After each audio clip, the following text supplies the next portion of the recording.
So I'll tell you what exactly Anthropocene is and why the term is so significant in environmental history.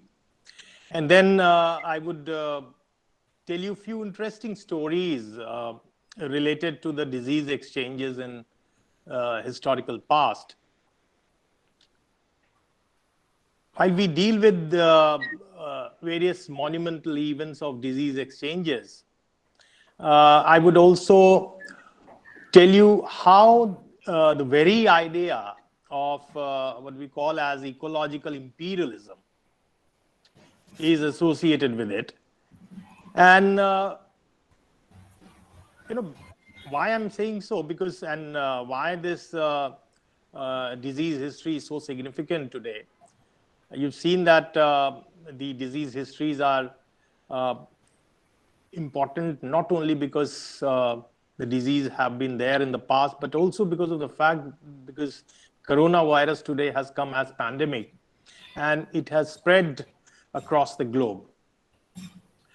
So, the disasters as we see today, like the coronavirus, and of course, I call it as a disaster because it has come as a surprise for the humans. And so it is actually a kind of an elephant in the room. It is some kind of a looming disaster that was visible to everyone, not exactly in the form of coronavirus, but people were thinking that some kind of a virus outbreak would take place, and yet no one wanted to address it.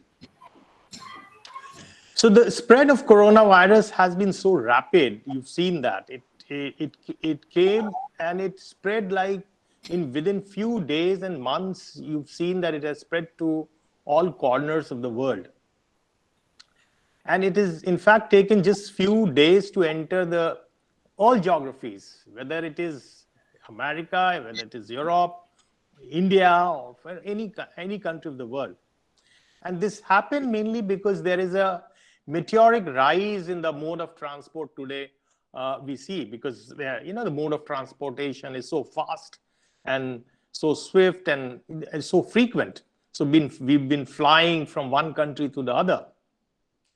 Now, notwithstanding the breakneck speed of transmission of a virus that we see, there are, of course, certain parallels that we can draw in all the events of disease exchanges, even in the past, and the present one that we see today. So we can draw some parallels in all these diseases. And this can be the guiding light for the future. If we study all these diseases of the past, if we are ready to learn from it. We actually are all busy discussing climate change nowadays, as you've seen that COP26 is going on, and it just ended with a lot of discussion in Glasgow. So people, we all are discussing climate change. But the climate change is exactly something which concerns the environmental historians as well. And it's especially concerning for the environmental historians because we deal with the terminology called Anthropocene. The way pandemic has changed our work culture actually hints us towards a new turning point of Anthropocene. And the changes in human behavior that we see and the kind of decision making has induced a new form, and the pandemic has come with new kind of modes of teaching, modes of living the life, modes of going to the offices or attending the offices.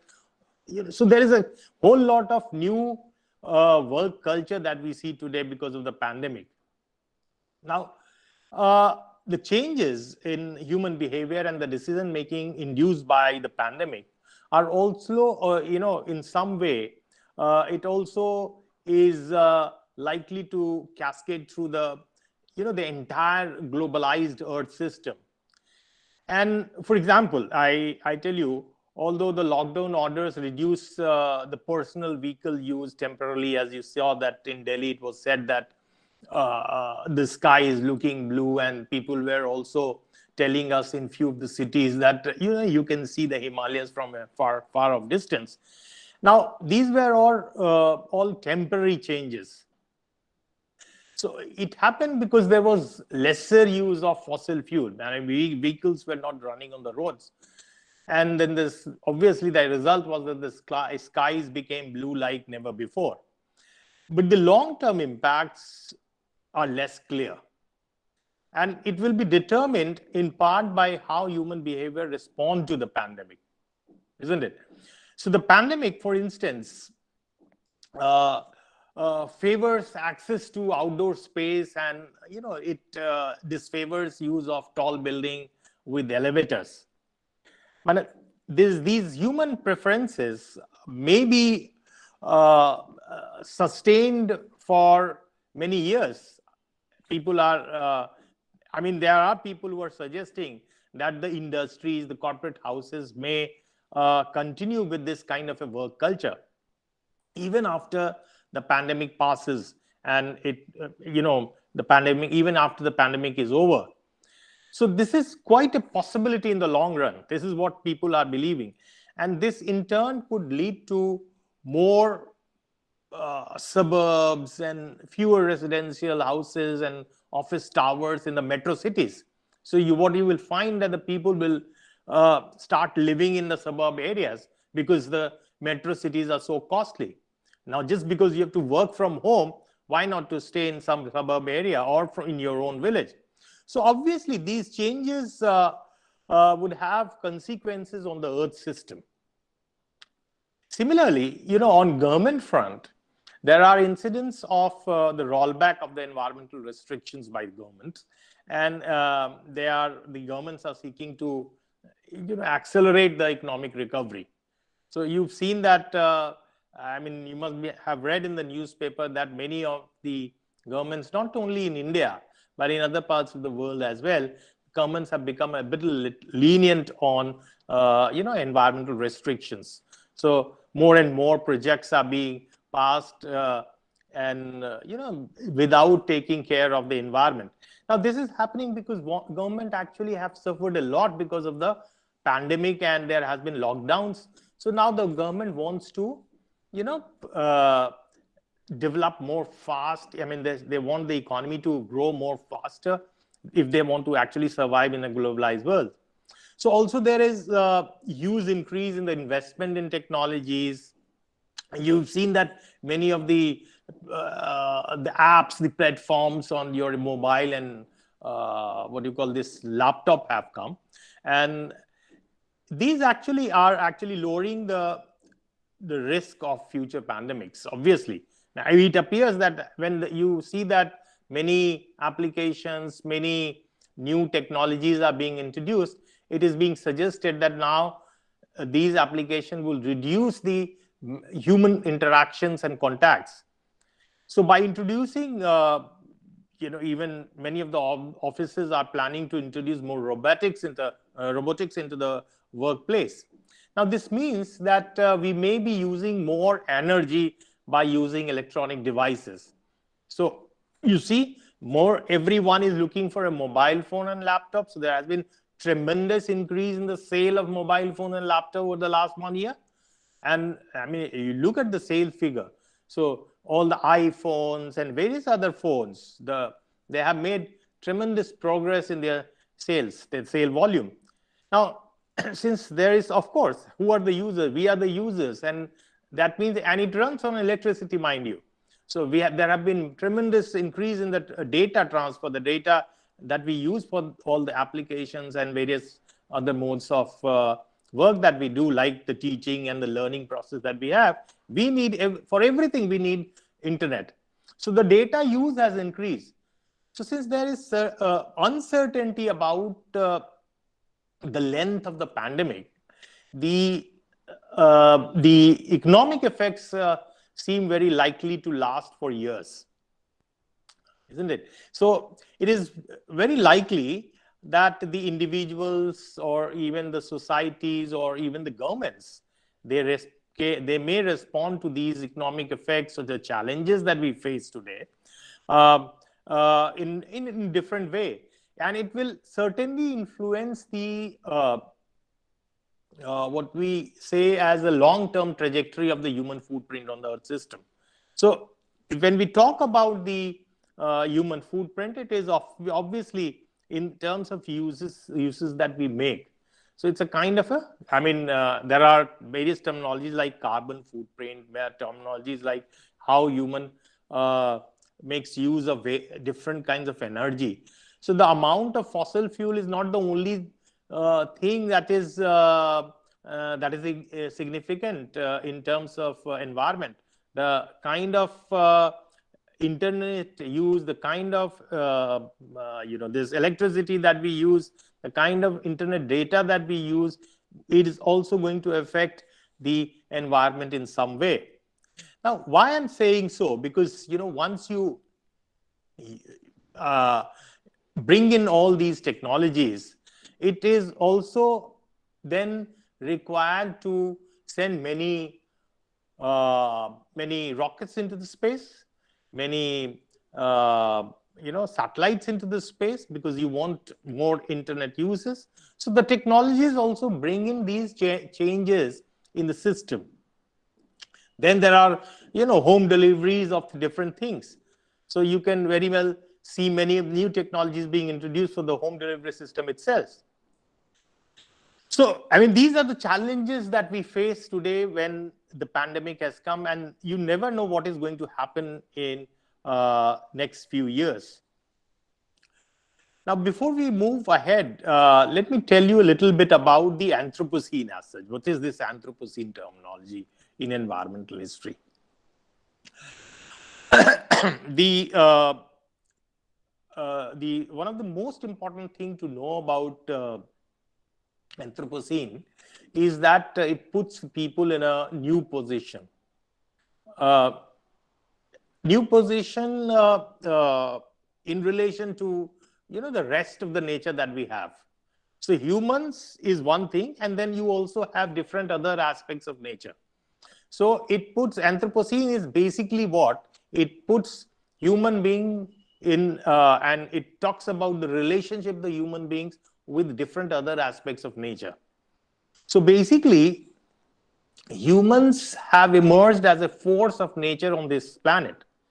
So what we are doing is that we are changing Earth's climate faster than at any time in the last 100,000 years. I mean, this is the, people believe that, the kind of changes that we have made in last few decades has been very, very fast, that we could not do even many thousand years ago.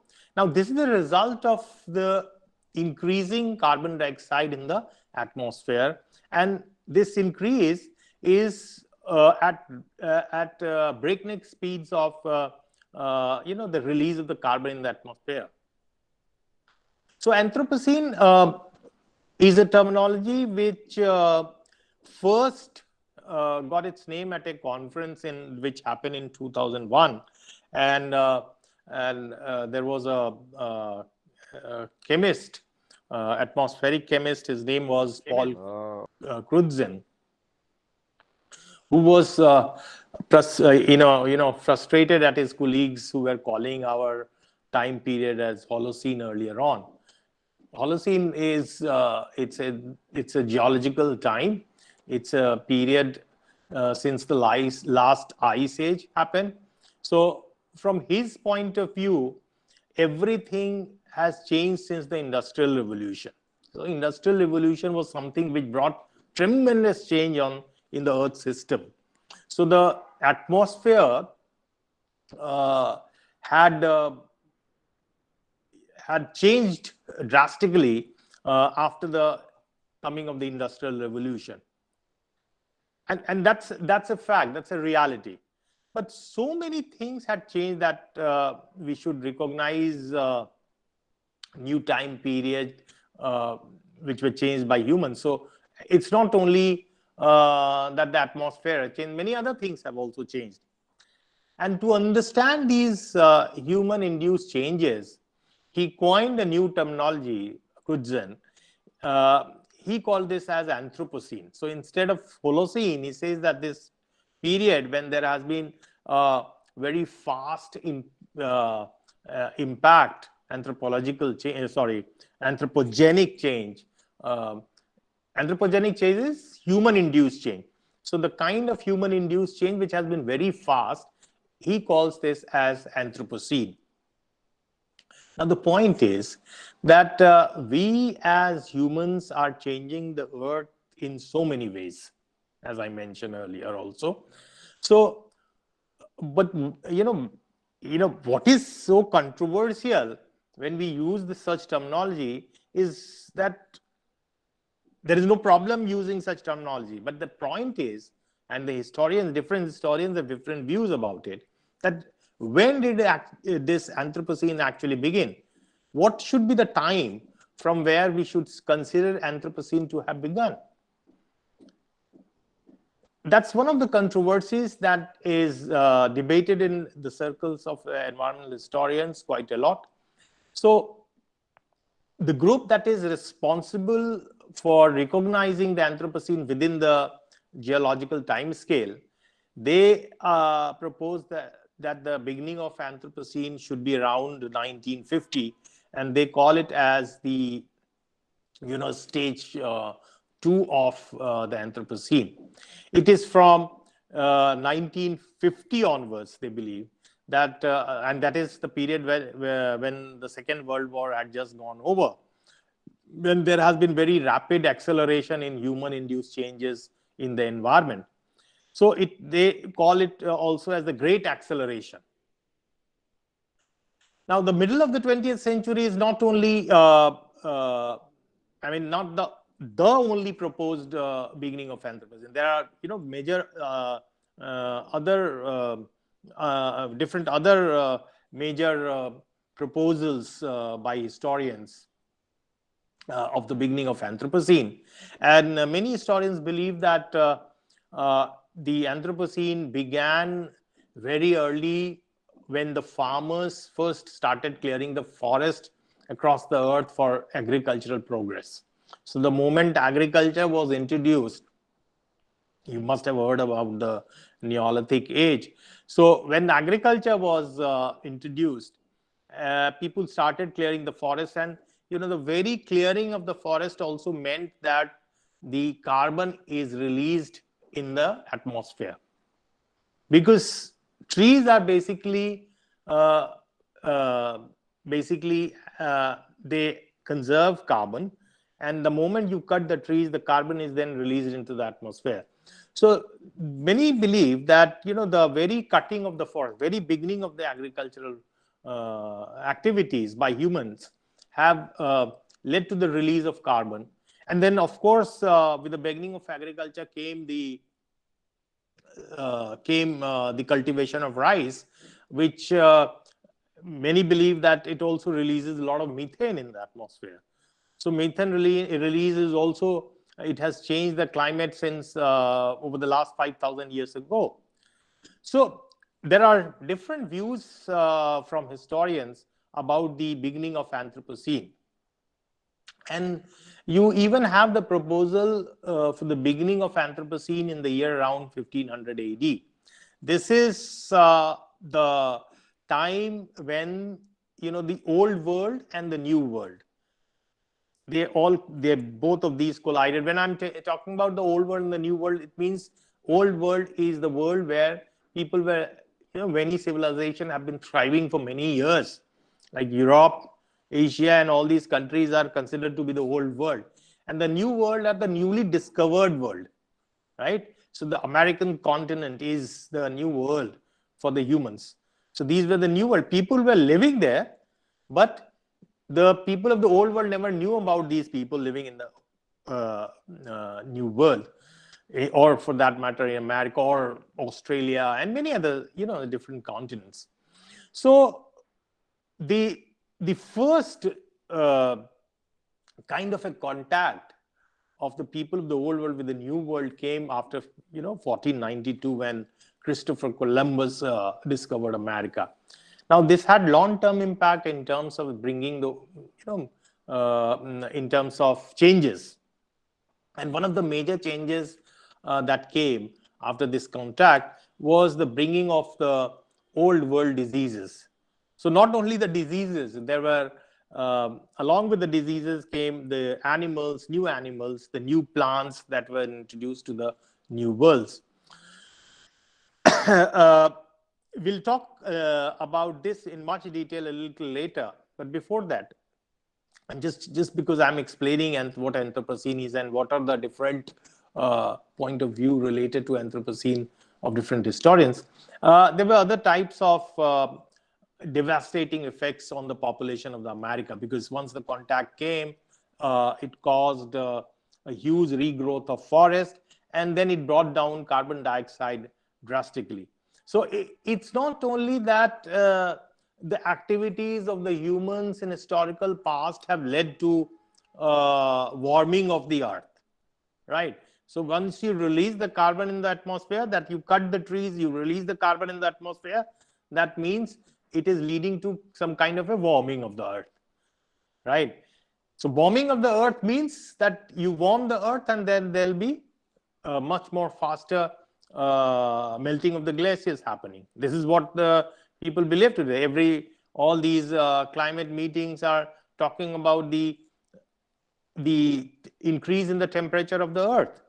So, but the human activities certainly do not only lead to global warming. There are other aspects of climate changes that happen in the historical past. For that matter, after the Christopher Columbus discovery of America, what has happened that many of the people, the native people, died in America, and there were no cultivators of land at that time, and many new forests came up in those areas which were cultivated earlier.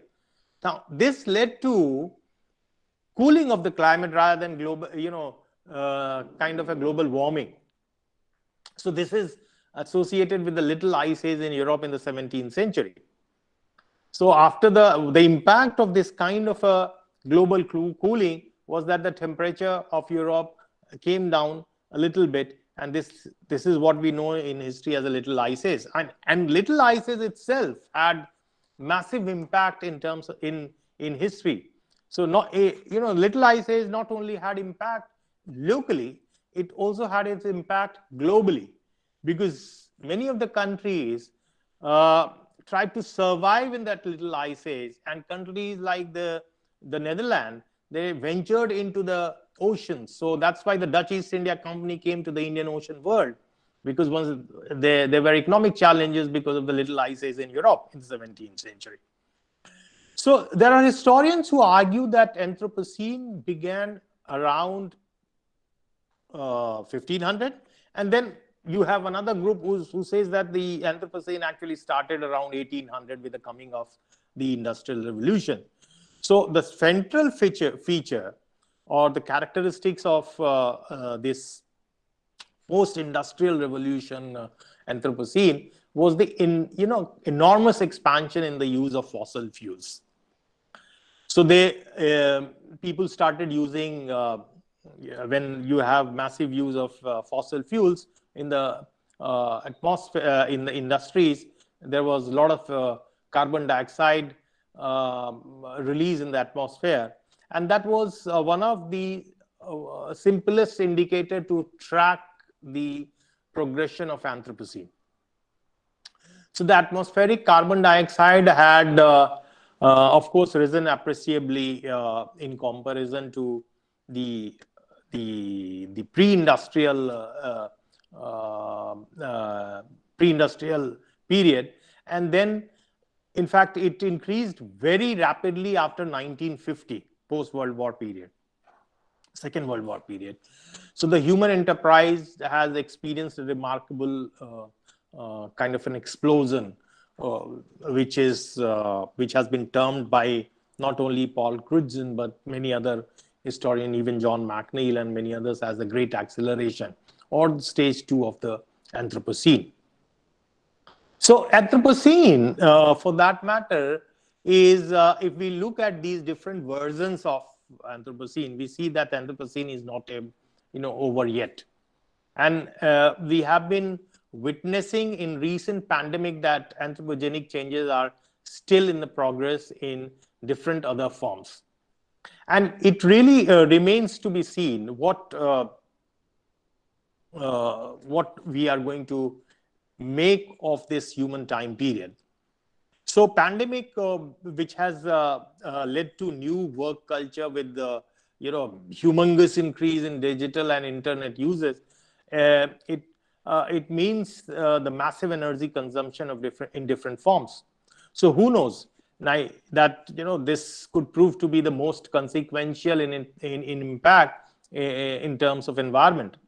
And in all these the conversations that we have just seen related to Anthropocene, what was the commonality that we observed? The common factor was that the humans have been responsible for the global heating. So the entire human race has been held responsible for the global heating that has taken place, or for that matter, the global cooling that happened earlier on in the 17th century.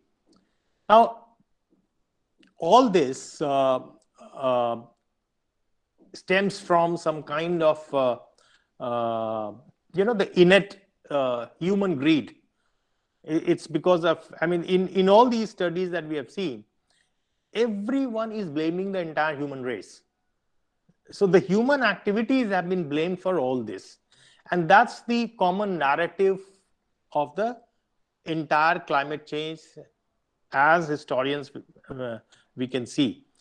Now, there is a very recent work by a scholar called Jeff Sparrow, and he wrote a very interesting book called Crimes Against Nature, in which he has argued that it is basically some kind of a frame up to help the real culprit, the real criminal, the real culprit to evade justice.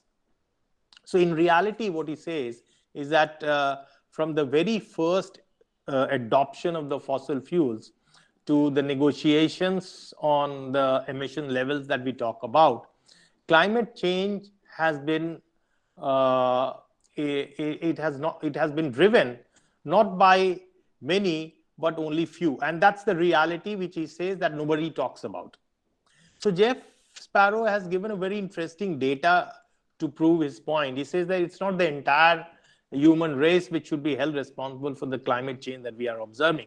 And he says, and the data that he provides us, the statistical data that he gives before us, is very interesting. He says that 26 richest billionaires, they own as many as some 3.8 billion poorest people of the world.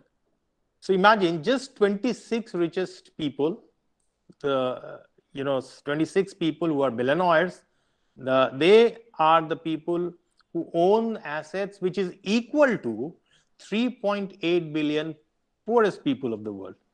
So what it means is that he's indicating towards something which is very interesting. It actually means that despite the the staggering inequalities that we see around the world, we are still presented with a narrative that the entire human population is responsible for the climate crisis that we are facing today. And it is the result of what is said, that it is the result of human progress in general.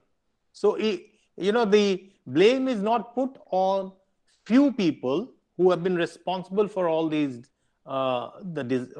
changes that came in the Earth system. It is the entire human race which has been held responsible. Although, of course, it's some kind of a debatable and controversial argument, but it is something to actually give a serious thought, and which many historians have started looking at again and again. And in fact, there are historians who have started using the term, they prefer to use terms like capitalocene instead of Anthropocene for, uh, for discussing about when we are discussing about the anthropogenic change. So Anthropocene in that sense is an unintended consequence of human choices. And this gives the environmental historians a lot of scope for research. So, I mean, the more things become debatable, the more things become controversial, it is a breeding ground for historians. That's what I believe. That's why many of the regions of in Indian history, many of the themes of Indian history are so debatable. The moment it becomes debatable, it makes the history much more interesting. So similarly, the very idea of Anthropocene, which is so debatable in environmental history, actually gives a lot of scope for research for the environmental historians. Now, let us talk about the exchange of diseases. Now, how these diseases or disease exchanges take place. Now, one simple way to understand that is the current pandemic, of course, when we see that the disease exchanges happen because of the man-to-man contact. All right. So all of you must have observed that in past, in historical past, the Europeans, and if you look at the settlement of the different people all around the globe, you will find that the white Europeans are found all around the world, everywhere. The whites, I'm talking about the white Europeans. So even if you go to America, or for that matter in Australia, the first or the original people were not the whites. They were Native Americans, they were Native Australians. So, but the Europeans went and settled there. Europeans made countries like, the Asian countries like India also as colonies, but they were never able to settle permanently here. So why is it? I mean, have you given a thought over it that why the Europeans, the white Europeans, are found all around the world, not in countries like India? So if you look at the world map, you would see that the countries where they have become the settlers, the permanent settlers, like the United States, or for that matter, Canada, Australia, or even New Zealand, they are actually, and even in many of the countries of South America, they are actually the countries in temperate zone. It is, they have not been able to settle permanently in the tropics. So India is a tropical zone, but they have become permanent settlers in the temperate zones. So although colonization happened in the entire globe, and in the process, many parts of the world were actually brought under the colonial control, countries like India survived the white European settlement. Whereas you can see that countries like United States or Australia or New Zealand, they were actually snatched away from the Aboriginals.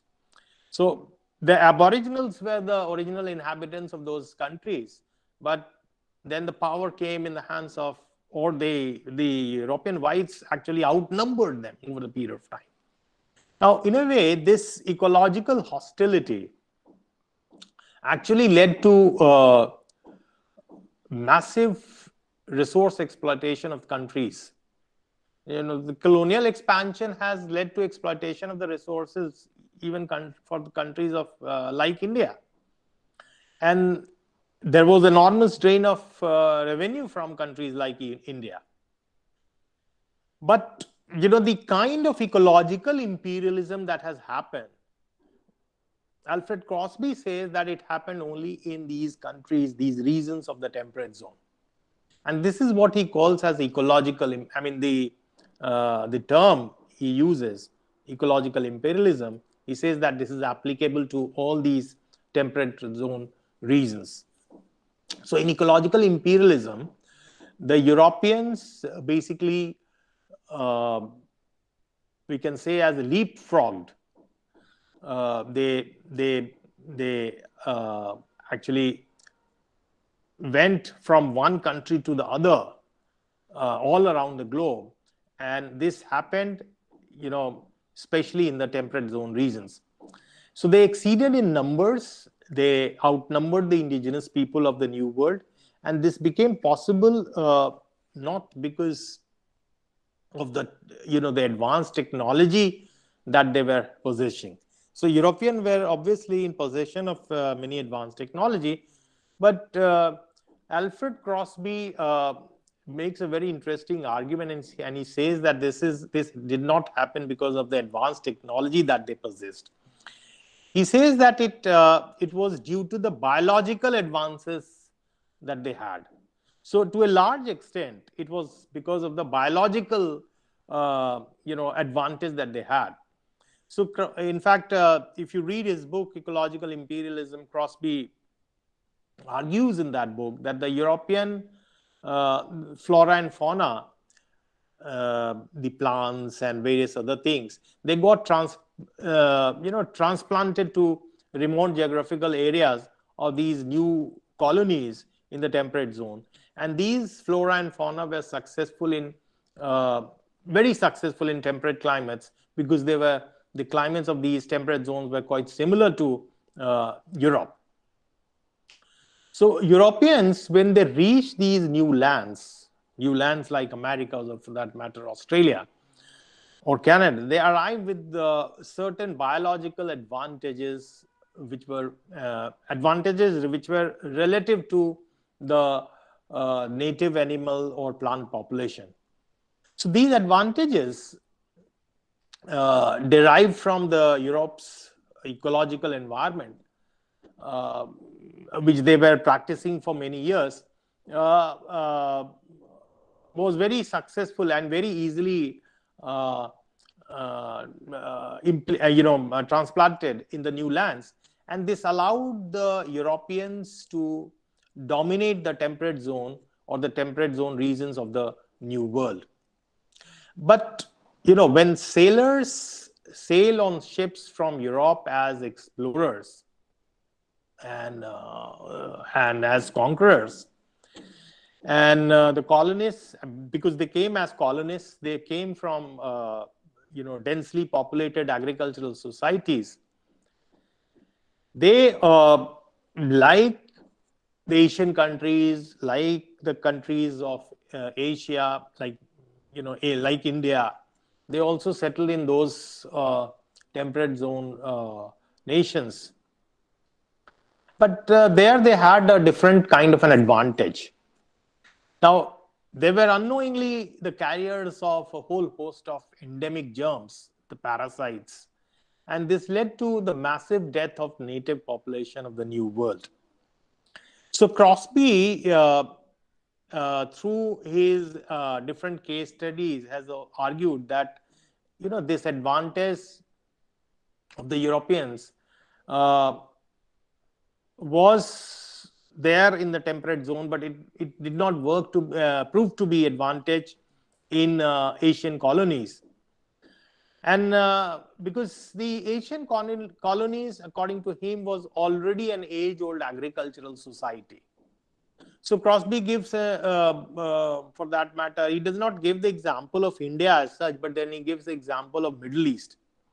And he discusses the repeated failure of the Crusades to establish the permanent colonies in the Middle East. This is to just to demonstrate the point that how the Europeans were not successful in the Asian nations or the Asian countries, and it was largely because of the fact that they were not the regions of the temperate zone. So what happens that in these Asian countries, the Europeans often fell victim to the native diseases, which severely handicapped the entire efforts of these Europeans at colonization.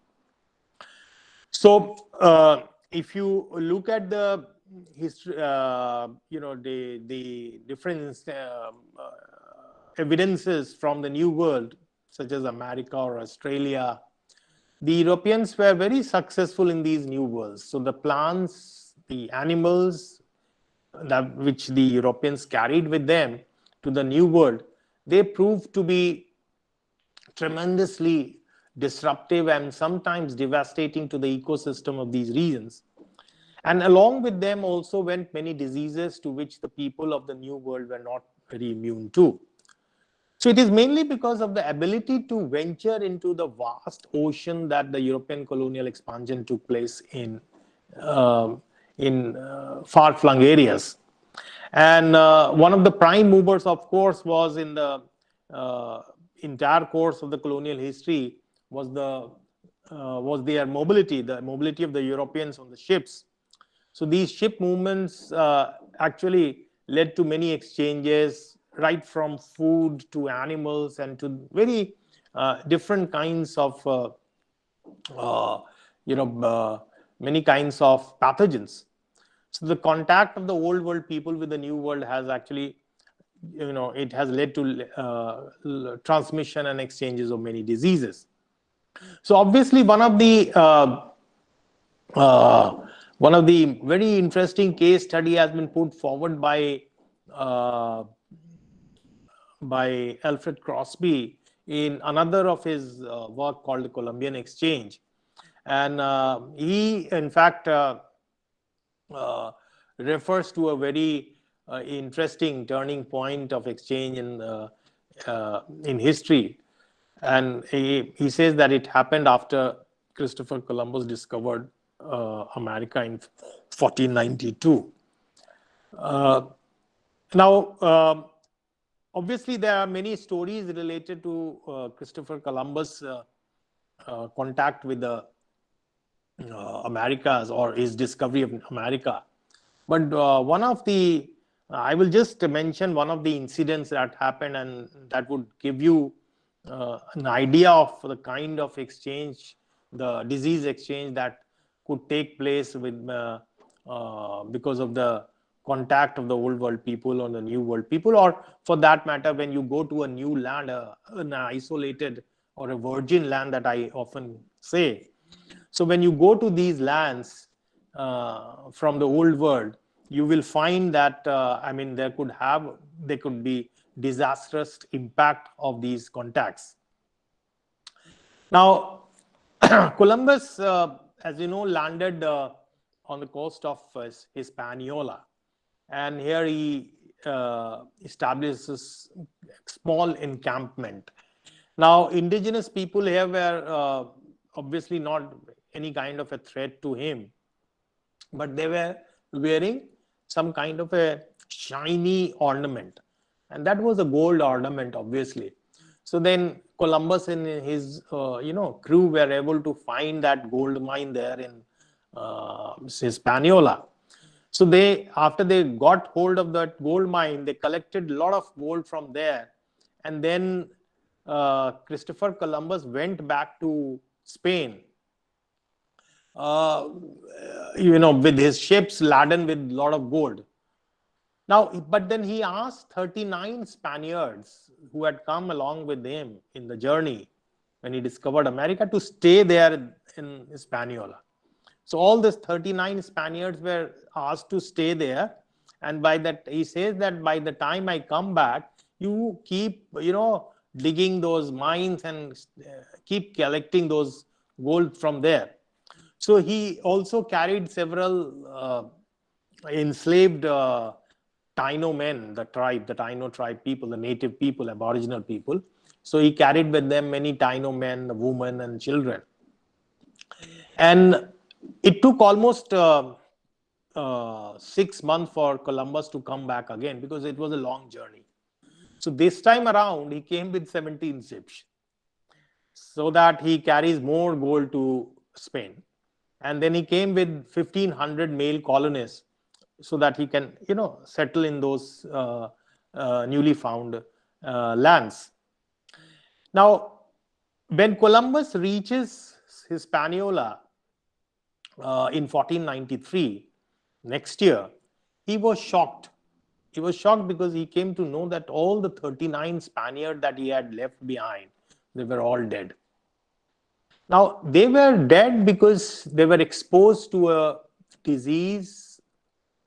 The disease was syphilis, and it was a disease which is obviously sexually transmitted, but in those days, nobody could figure out what has happened. So, what was the real cause? Nobody could figure out. But they thought that they must have committed some kind of a sin, and that's why they died. But everyone died, and then he also realized that many tribesmen have also died there in Hispaniola. So we have few of the records that we have, which suggest that the almost entire population of the Taino tribe had had died because of the various kinds of disease that spread in Hispaniola, like the smallpox and diphtheria and various other, measles and whooping cough, chicken pox. So all these diseases were not there earlier in the new land, the Hispaniola. But these diseases came along with these Spaniards to the New World, and then it got communicated among the tribesmen, and they all died. But then, obviously, this was not only a one-way process. There were certain diseases which came from the New World also, like as I suggested, that the syphilis came. Syphilis was something which was not there among the Europeans, and then the Europeans, the Spaniards were exposed to syphilis, and they died because of the syphilis. Now, syphilis in itself has a very interesting story, and it was, in fact, syphilis was carried from New World to the Europe after Columbus voyage itself. And that is why the first the recorded European outbreak of syphilis occurred in 1495. Before that, you don't have any evidence of syphilis or the outbreak of syphilis taking place in Europe. First instance is that all 39 Spaniards had died who had stayed there in Hispaniola. And then this disease, syphilis, got transmitted into many of the crew members. And when they came back to Europe, they then became the spreaders of this disease, syphilis, in Europe. And it occurred first among the French troops who were actually brought to Naples to lay a siege there. And Alfred Crosby, in fact, has written a very interesting article on this. And he has written an account of the travel of the disease, how the disease actually traveled from Hispaniola to Europe. He says that it was possibly transmitted to the French army via these Spanish mercenaries, because few of the Spanish mercenaries who were earlier the crew members of Columbus, who had gone to Hispaniola. So when they came back, they joined the army of the French army of Charles VIII.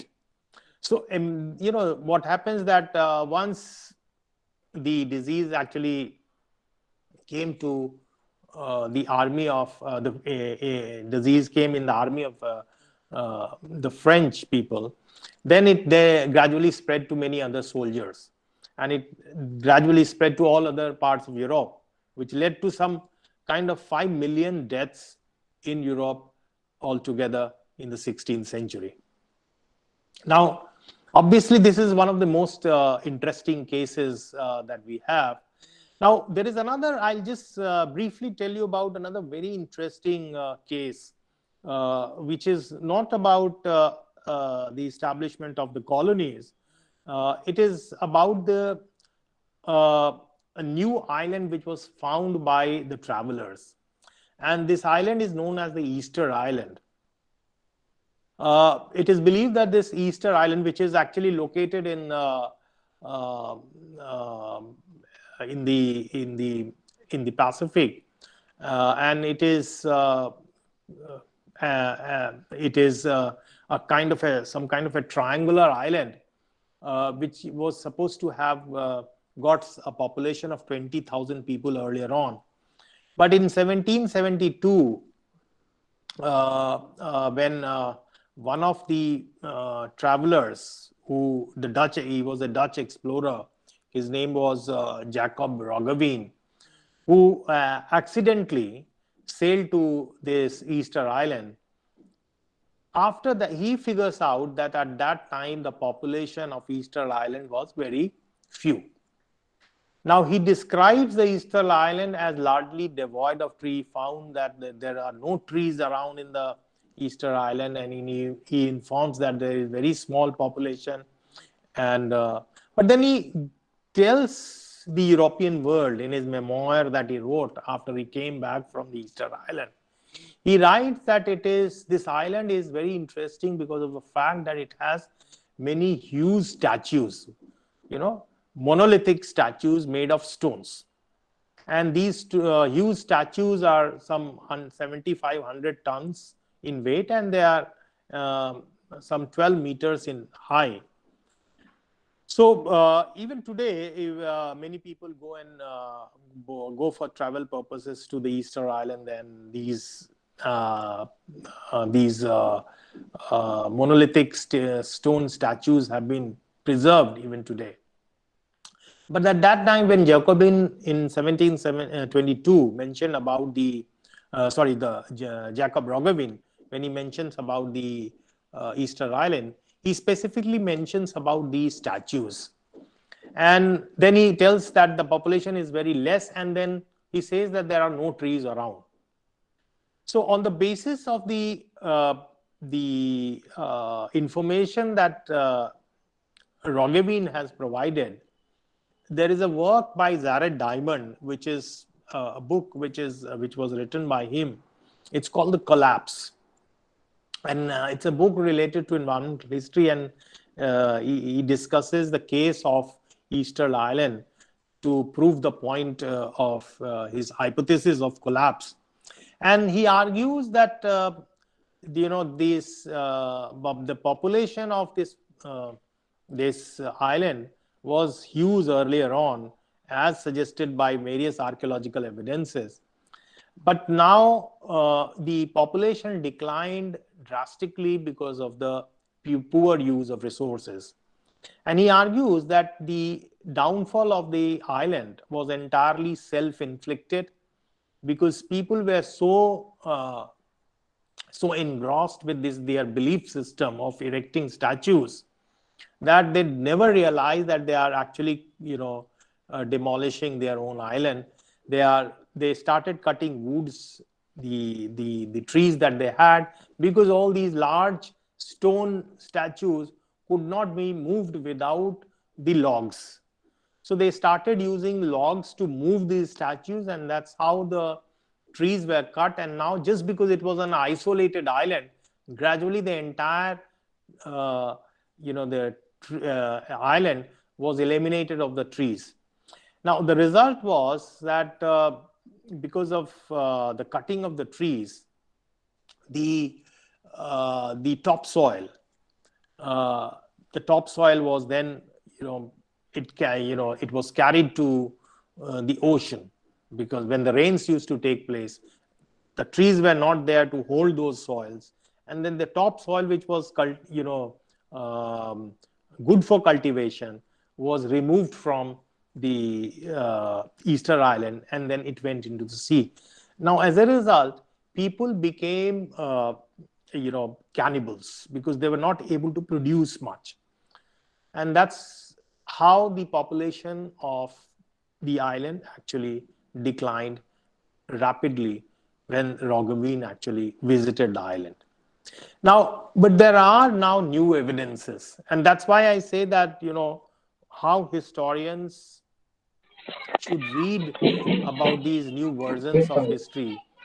So the new evidences suggest that the population of Easter Island declined not due to the log cutting, but because of the statues that were removed with vertical movement of the technology. So there is a new hypothesis. There's a new book by two scholars, Carl Lippo and Terry Hunt, They have written a book called Statue That Walked. So they have proved in their book that these statues were not moved with the help of the logs, as has been suggested by Jared Diamond. So the cutting of the tree was not responsible for the decline of the population of Easter Island. Now, what is interesting in the new argument that has been put forward by historians is that it's actually after the Dutch explorer Jacob Roggeveen first sighted the island in 1722 that many Europeans became curious to know about the island. Then they started going to this island again and again. And many European explorers came here after Roggeveen, and then many Europeans established, because they found the new land, so they established many ranches for ship raising in the Easter Island.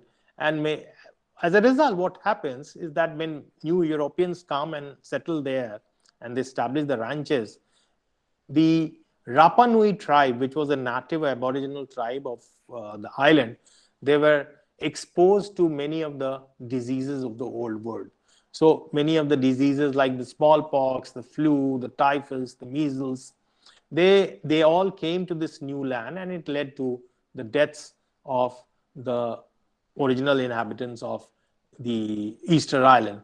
So, I mean, the new argument says that it was some kind of an ecological genocide, right? And the kind of ecological suicide hypothesis that the people themselves were, they were themselves responsible for their own elimination, what Jared Diamond calls as the ecological suicide, is not the truth.